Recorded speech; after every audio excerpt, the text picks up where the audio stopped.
আমি একটা ছবি তুলছি যে এটার কি সন্দেহ কি আছে, একটা ছবি তুলছি, কিন্তু উনি ছবি তুলছে ওই ওই হিসাবে, ঠিক আছে, ওনাকে আমরা সন্দেহজনক ভাবে জিজ্ঞাসা করছি। আমি একটা ছবি তুলছি যে এটার কি সন্দেহ কি আছে, একটা ছবি তুলছি।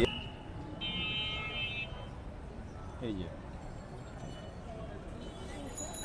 মোবাইলটা চেক করে এখানে মোবাইলটা চেক করে না সেটাই কেন প্রবলেম হয়? আচ্ছা ওই ফোনটা দেখেন, আমি এটা দেখাই আগে ফেসবুক আস্তে আস্তে ঠিক আছে, আগে এটা বুঝছি। তাহলে আমার প্রোফাইলটা দেখাই।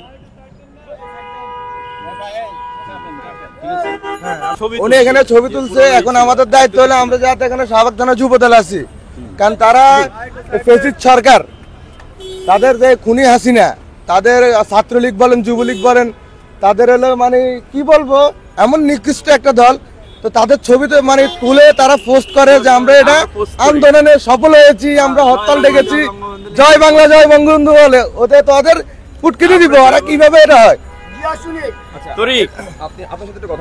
আমি ওই যে ইসে আছি, ওই যে ঢাকায় নামছি বুঝছিস, এখন ওই যে আমি একটা ছবি তুলছি যে এটার কি সন্দেহ কি আছে, একটা ছবি তুলছি। হ্যাঁ, এটা আমি ওরে পাঠানোর জন্য, সেটা তো আমি জানি। আমি একটা ছবি তুলছি ওরেই পাঠানোর জন্য যে দেখ কি অবস্থা। আমি ঢাকা ইউনিভার্সিটির স্টুডেন্ট, আমি ওজুবাড়িকর অফিসার। একটা ছবি তুললে তো অসুবিধার কি আছে বলেন? আমি তো সেটা বললাম, আমি তো সরকারি অফিসার, আমি তো বললাম। মুঠোফোন চেক করতে পারেন কিনা, সে অথরিটিকে আপনাকে দেওয়া হয়েছে কিনা, সে অধিকারকে আপনাকে দেওয়া হয়েছে কিনা প্রশাসনের পক্ষ থেকে?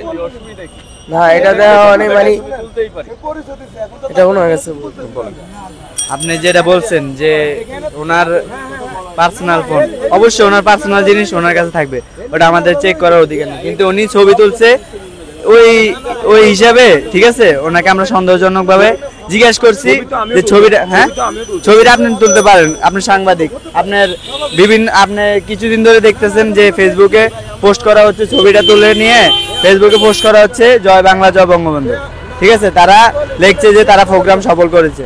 এই মাধ্যমে কি দেশে বিশৃঙ্খলা ছড়াচ্ছে, যার কারণে আমরা মোবাইল চেক করা।